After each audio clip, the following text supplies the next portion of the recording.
जो paper leak हुआ ये सबसे बड़ा सवाल है। सरकार इससे भाग नहीं सकती। सरकार की जिम्मेदारी थी सुरक्षित पेपर कराने की और सुरक्षा का इंतज़ाम भी किया था। रिकॉर्ड बनाने के चक्कर में पेपर लीक सरकार ने करा दिया। सरकार पेपर छपवाती है, सरकारी पेपर लाती है, सरकारी डिस्ट्रीब्यूट करती है, तो कौन दे रहा है पेपर?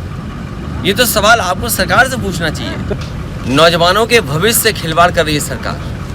पहले तो नौकरियां नहीं निकल रही यहाँ पर, और जो निवेश के बहाने रोजगार की बात थी वो रोजगार भी नहीं मिल रहे। नौकरियां निकालती है सरकार, तो सरकार ही जानबूझ करके पेपर लीक कराती है। नौजवानों के भविष्य से खिलवाड़ कर रही है सरकार। पहले तो नौकरियां नहीं निकल रही यहाँ पर, और जो निवेश के बहाने रोजगार की बात थी वो रोजगार भी नहीं मिल रहे। और अगर नौकरियां निकालती है सरकार, तो सरकार ही जानबूझ करके पेपर लीक कराती है। अगर पहली बार जब उत्तर प्रदेश में पेपर लीक हुए थे उसी समय कार्रवाई हो गई होती। आज तो डायलॉग चल रहे हैं, अखबारों में देखिए डायलॉग हैं, सरकार के डायलॉग हैं। अगर पहले दिन ही कार्रवाई हो गई होती तो नौजवानों को नौकरियां मिल गई होती, नौकरियों के ये पेपर लीक नहीं होते। 60 लाख के लगभग नौजवान इससे परेशान है। पुलिस भर्ती, आरओ और दूसरी वाली जो नौकरी निकली है उसके भी छात्र नौजवान चाहते हैं कि ये पर्चा दोबारा हो, री एग्ज़ाम हो। आखिर सरकार कर क्या रही है? जब इतना इंतज़ाम करती है सरकार तब पेपर लीक हो रहा है। और फिर अपने से बचने के लिए कुछ भी नाम फ्लैश कर देना। छापने वाला कौन है? छापने वाले से लेकर के लाने वाला कौन है? किसकी सिक्योरिटी के अंदर पेपर्स लाए जाते हैं? एक प्रोसीजर, लेट डाउन प्रोसीजर है।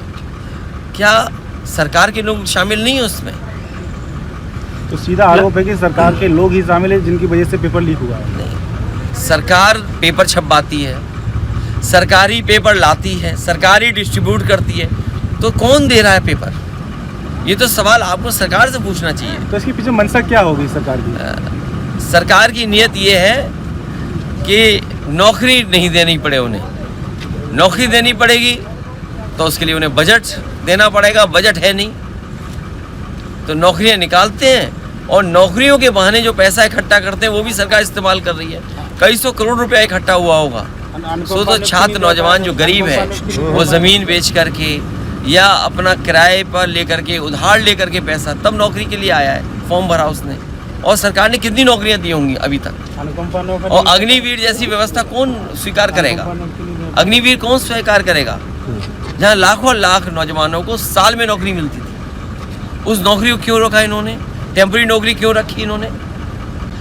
दिन दहाड़े राष्ट्रीय लोकदल के नेता राठी जी की हत्या हो गई, किस तरीके से देख रहे हैं? देखिए, वो अलग बात है। फिलहाल उत्तर प्रदेश के लिए जो पेपर लीक हुआ ये सबसे बड़ा सवाल है। सरकार इससे भाग नहीं सकती। सरकार की जिम्मेदारी थी सुरक्षित पेपर कराने की और सुरक्षा का इंतज़ाम भी किया था। रिकॉर्ड बनाने के चक्कर में पेपर लीक सरकार ने करा दिया।